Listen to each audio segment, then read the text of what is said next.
بسم اللہ الرحمن الرحیم۔ السلام علیکم ناظرین گرامی، کیسے ہیں آپ؟ امید ہے کہ خیریت سے ہوں گے۔ ربیع الاول کا مہینہ جب شروع ہوتا ہے تو پوری دنیا کے اندر مسلمانوں کو اس چیز کی نہایت ہی خوشی ہوتی ہے کہ اللہ کے رسول امام الانبیاء خاتم النبیین صلی اللہ علیہ وسلم کی ولادت باسعادت اسی ماہ مبارک کے اندر وقوع پذیر ہوئی۔ نبی کریم صلی اللہ علیہ وسلم کی ولادت یقیناً تمام بنی آدم کے لیے اللہ کی ایک بے پایہ رحمت کا درجہ رکھتی ہے اور انسانیت کو صحیح راستہ اور کفر، شرک اور ظلم و ستم کے اندھیروں میں ایک نور کی کرن کی حیثیت رکھتی ہے۔ نبی کریم صلی اللہ علیہ وسلم کی ذات مبارکہ بلا شبہ پورے عالم انسانیت کے لیے از اول تا آخر لوگوں کے لیے اللہ کے لیے سراپہ رحمت بن کر دنیا کے اندر تشریف لائے۔ آج ہم تاریخی طور پر نبی کریم صلی اللہ علیہ وسلم کی ولادت باسعادت کی تاریخ اور اس کے متعلقات آپ کے سامنے پیش کریں گے۔ امید ہے کہ آپ کو یہ ویڈیو سن کر بہت کچھ نیا سیکھنے اور جاننے کو ملے گا اور آپ کے علم میں اضافے کا سبب بھی بنے گا۔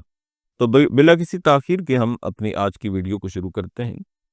سرور دو عالم سید ولد آدم محمد مصطفیٰ احمد مجتبیٰ صلی اللہ علیہ وسلم واقع فیل کے 50 یا 55 روز کے بعد بتاریخ 8 ربیع الاول پیر کے دن بمطابق ماہ اپریل 570 عیسوی مکہ مکرمہ میں صبح صادق کے وقت ابو طالب جو کہ آپ کے چچا تھے ان کے مکان میں پیدا ہوئے۔ ولادت باسعادت کی تاریخ میں مشہور قول تو یہ ہے کہ حضور صلی اللہ علیہ وسلم 12 ربیع الاول کو پیدا ہوئے، لیکن جمہور محدثین اور مورخین کے نزدیک راجح اور مختار قول یہ ہے کہ حضور صلی اللہ علیہ وسلم 8 ربیع الاول کو پیدا ہوئے۔ چنانچہ عبداللہ بن عباس اور جبیر بن مطعم رضی اللہ تعالی عنہما سے بھی یہی منقول ہے، اور اسی قول کو علامہ قطب الدین قسطلانی رحمہ اللہ نے اختیار کیا ہے۔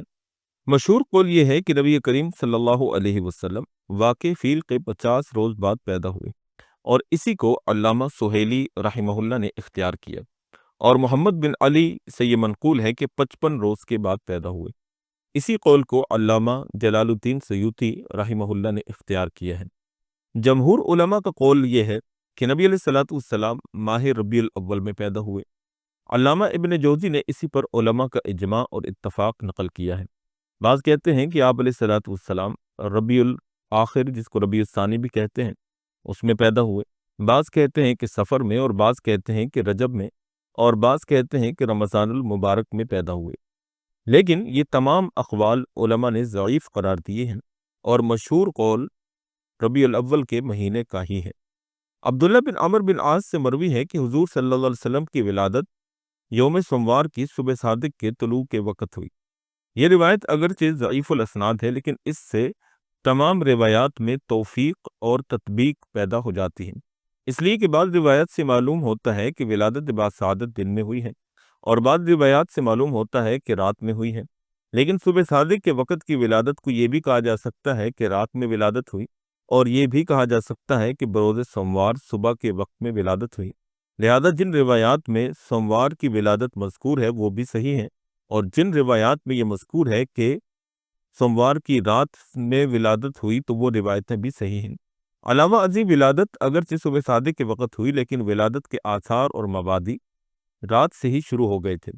ابن عساکر اور زبیر بن بکار نے معروف بن خربوز سے روایت کیا ہے کہ نبی کریم صلی اللہ علیہ وسلم سوموار کے روز طلوع فجر کے وقت پیدا ہوئے۔ یہ روایت خصائص کبریٰ کے اندر منقول ہے۔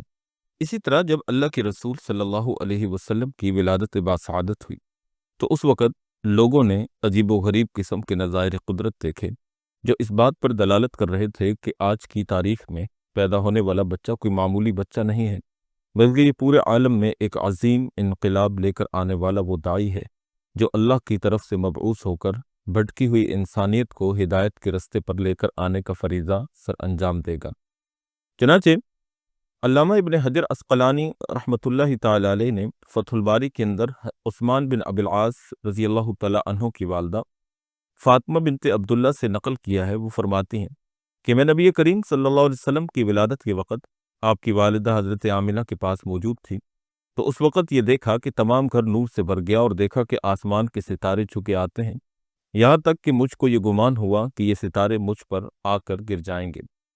اسی طرح فتح الباری کے اندر ہی اور طبقات کبریٰ اور ابن سعد کے اندر ایک روایت عرباض بن ساریہ رضی اللہ تعالیٰ عنہ سے مروی ہے کہ رسول اللہ صلی اللہ علیہ وسلم کی والدہ نے ولادت باسعادت کے وقت ایک نور دیکھا جس سے شام کے محلات روشن ہو گئے۔ یہ روایت مسند احمد اور مستدر حاکم میں بھی مذکور ہے۔ ابن حبان فرماتے ہیں کہ یہ روایت صحیح ہے اور اس کے ہم معنی مسند احمد میں بھی حضرت ابو امامہ رضی اللہ تعالیٰ عنہ سے مروی ہے۔ اسی طرح ایک اور روایت کے اندر آتا ہے کہ بصرہ کے محلات روشن ہو گئے۔ یعقوب بن سفیان باسناد حسن حضرت عائشہ سے راوی ہیں کہ مکہ میں بغرض تجارت ایک یہودی رہتا تھا۔ جس شب میں آپ علیہ السلام پیدا ہوئے تو مجلس قریش سے دریافت کیا کہ کیا اس شب میں تم میں کوئی لڑکا پیدا ہوا ہے؟ قریش نے کہا کہ ہمیں معلوم نہیں۔ یہودی نے کہا کہ اچھا ذرا تحقیق تو کر کے آؤ، آج کی شب میں اس امت کا نبی پیدا ہوا ہے، اس کے دونوں شانوں کے درمیان ایک علامت ہے، اس علامت سے مراد مہر نبوت ہے، وہ 2 رات تک دودھ نہ پیے گا اس لیے کہ ایک جنی نے اس کے منہ پر انگلی رکھتی ہے۔ لوگ فوراً اس مجلس سے اٹھے اور اس کی تحقیق کی۔ معلوم ہوا کہ عبداللہ بن عبد المطلب کے یہاں لڑکا پیدا ہوا ہے۔ یہودی نے کہا کہ مجھ کو بھی چل کر دکھلاؤ۔ یہودی نے جب شانوں کے درمیان کی علامت یعنی مہر نبوت کو دیکھا تو بے ہوش ہو کر گر پڑا۔ جب ہوش میں آئے تو یہ کہا کہ نبوت بنی اسرائیل سے چلی گئی۔ اے قریش، واللہ یہ پیدا ہونے والا بچہ تم پر ایک ایسا حملہ کرے گا، اس حملہ سے مراد غزوہ فتح مکہ مراد ہے، کہ جس کی خبر مشرق سے لے کر مغرب تک پھیل جائے گی۔ ابن حجر اسقلانی فرماتے ہیں کہ اس روایت کی سند حسن ہے اور اس واقعہ کے نظائر اور شواہد بہت ہیں، جو کہ فتح الباری کے اندر علامہ ابن حجر اسقلانی رحمہ اللہ نے نقل کیے ہیں۔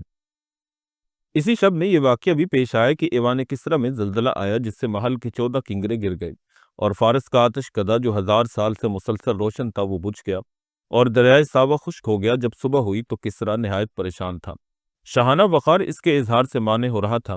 بالآخر وزراء اور اراکین دولت کو جمع کر کے دربار منعقد کیا اور اثناء دربار میں ہی یہ خبر پہنچی کہ فارس کا آتش کدہ بجھ گیا ہے۔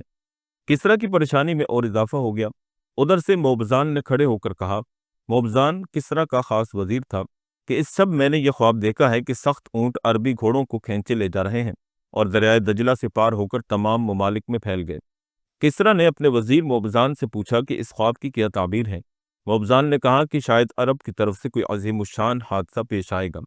کسریٰ نے توثیق اور اطمینان کی غرض سے نعمان بن منذر کے نام ایک فرمان جاری کیا کہ کسی بڑے عالم کو میرے پاس بھیجو جو میرے سوالات کا جواب دے سکے۔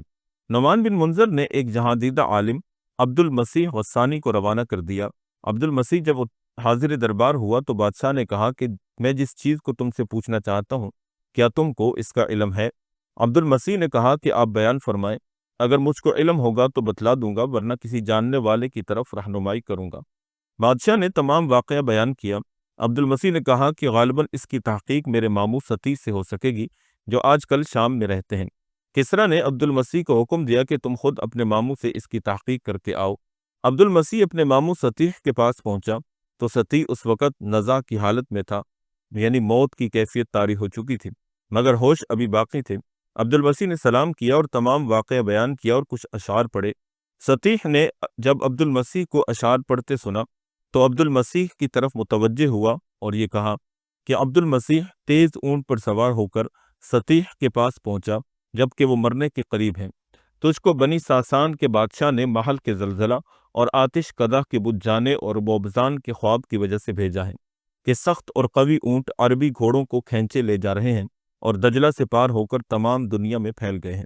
عبد المسیح خوب سن لو، جب کلام الہی کی تلاوت کثرت سے ہونے لگے اور صاحب عصا ظاہر ہو اور وادی سماوا رواں ہو جائے اور دریائے ساوا خشک ہو جائے اور فارس کی آگ بجھ جائے تو سطیح کے لیے شام نہ رہے گا۔ بنی ساسان کے چند مرد اور چند عورتیں بقدر ان کنگروں کے بادشاہت کریں گے اور جو شے آنے والی ہے وہ گویا کہ آ ہی گئی ہے۔ یہ کہتے ہی سطیح مر گیا اور عبد المسیح واپس آیا اور کسریٰ شاہ ایران سے یہ تمام ماجرا بیان کیا۔ کسریٰ نے سن کر یہ کہا کہ 14 سلطنتوں کے گزرنے کے لیے ایک زمانہ چاہیے، مگر زمانے کو گزرنے میں کیا دیر لگتی ہے۔ 10 سلطنتیں تو 4 ہی سال میں ختم ہو گئیں اور باقی 4 حضرت عثمان رضی اللہ تعالیٰ عنہ کے زمانے خلافت میں ختم ہو گئے۔ حافظ ابن سید الناس نے اس واقعے کو عیون الاثر میں اپنی طویل سند کے ساتھ نقل کیا ہے۔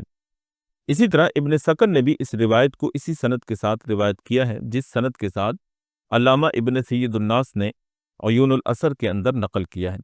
چنانچہ حافظ اسقلانی رحمہ اللہ اصحابہ کے اندر فرماتے ہیں کہ ابو مخزوم ہانی کے صحابی ہونے میں اختلاف ہے۔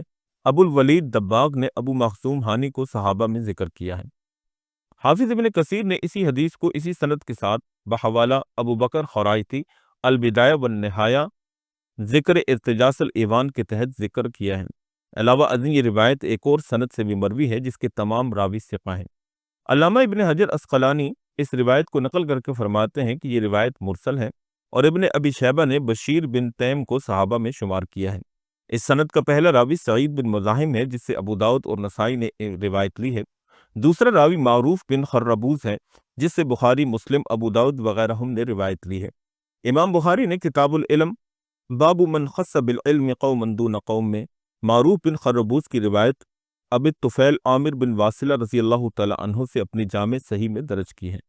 صحابہ میں سب سے اخیر میں ابو طفیل رضی اللہ تعالی عنہ 100 ہجری میں مکہ مکرمہ میں وفات پا گئے۔ معروف بن خربوز مکہ مکرمہ کے رہنے والے تابعی صغیر ہیں۔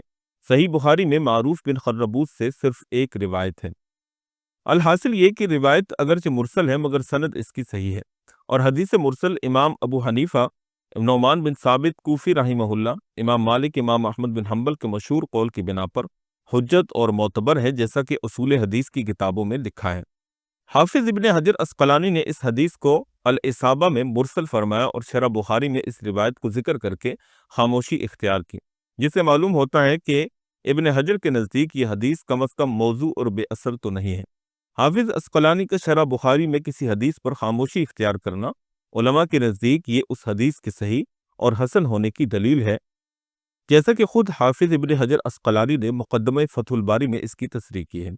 اسی طرح موجودہ دور کے بعض مصنفین جو سیرت النبی کے اوپر کافی گراں قدر خدمات سر انجام دے کر گئے ہیں، وہ اس بات کے قائل نظر آتے ہیں کہ اس طرح کی روایتیں جیسے حضرت ارباد بن ساریہ کی روایت، عثمان بن ابی العاص کی والدہ فاطمہ کی روایت، اور اسی طرح کسریٰ شاہ ایران کے کنگروں کا گر جانا اور آتش کدے کا بجھ جانا اور اس کے وزیر کا خواب دیکھنا، ان روایات کو وہ لوگ مبالغہ آمیز روایات سے تعبیر کر کے کمزور اور ضعیف قرار دیتے ہیں اور ان کی اصل کا انکار کرتے ہیں۔ تو ہم نے آپ کے سامنے یہ اسانید اور محدثین کی آراء اس لیے پیش کی ہیں تاکہ آپ اس طرح کے کسی دھوکے اور غلط فہمی میں مبتلا نہ ہوں۔ اس طرح کی احادیث اور روایات کو عمومی طور پر جمہور محدثین صحیح اور اصل قرار دیتے ہیں، اور اس کے متعدد طرق اور متعدد اسانید ہوتی ہیں جس کی بنیاد پر ان کو صحیح مانا جاتا ہے۔ چنانچہ اسی لیے ہم نے آپ کے سامنے محدثین کی آراء اور راویوں کی مختصر سی تشریح بیان کر دی تاکہ کسی قسم کا کوئی شک اور شبہ باقی نہ رہے۔ اسی طرح طبرانی اور ابو نعیم اور ابن عساکر نے باسانید متعددہ حضرت انس سے روایت کیا ہے کہ نبی کریم صلی اللہ علیہ وسلم نے ارشاد فرمایا، اللہ تعالیٰ نے من جملہ انعامات اور کرامات جو مجھے عطا کیے ان میں سے یہ ہے کہ میں مختون پیدا ہوا، یعنی میرا ختنہ پہلے سے ہوا تھا، اور میرا سطر کسی نے نہیں دیکھا۔ حافظ ضیاء الدین مقدسی نے مختارہ میں اس حدیث کو صحیح فرمایا۔ علامہ زرکشی فرماتے ہیں کہ حافظ مقدسی کی تصحیح حاکم کی تصحیح سے کہیں اعلیٰ اور ارفع ہے، اور حافظ مغلطائی نے اس حدیث کو حسن بتلایا ہے، اور ابو نعیم نے سند جیت کے ساتھ ابن عباس رضی اللہ تعالی عنہما سے روایت کیا ہے۔ حضرت عباس فرماتے ہیں کہ نبی کریم صلی اللہ علیہ وسلم مختون اور ناف بریدہ پیدا ہوئے۔ عبد المطلب کو یہ دیکھ کر تعجب ہوا اور یہ کہا کہ البتہ میرے اس بیٹے کی بڑی شان ہوگی، چنانچہ ان کی شان ہوئی۔ یہ روایت طبقات ابن سعد وغیرہ کے اندر بھی منقول ہیں۔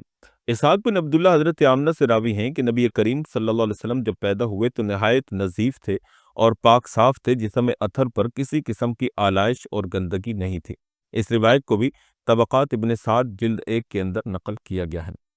ناظرین گرامی، آپ نے نبی کریم صلی اللہ علیہ وسلم کی تاریخ ولادت کے حوالے سے تحقیقی گفتگو اور آپ علیہ الصلوۃ والسلام کی پیدائش کے موقع پر اللہ رب العالمین نے جو آپ کی عظمت اور شان لوگوں کے سامنے ظاہر فرمائی وہ سماعت فرمائی۔ امید واثق ہے کہ آپ کو یہ سن کر بہت کچھ نیا سیکھنے اور جاننے کو ملا ہوگا، اور آپ کے دل میں نبی کریم صلی اللہ علیہ وسلم کی محبت پہلے سے زیادہ موجزن ہو چکی ہوگی۔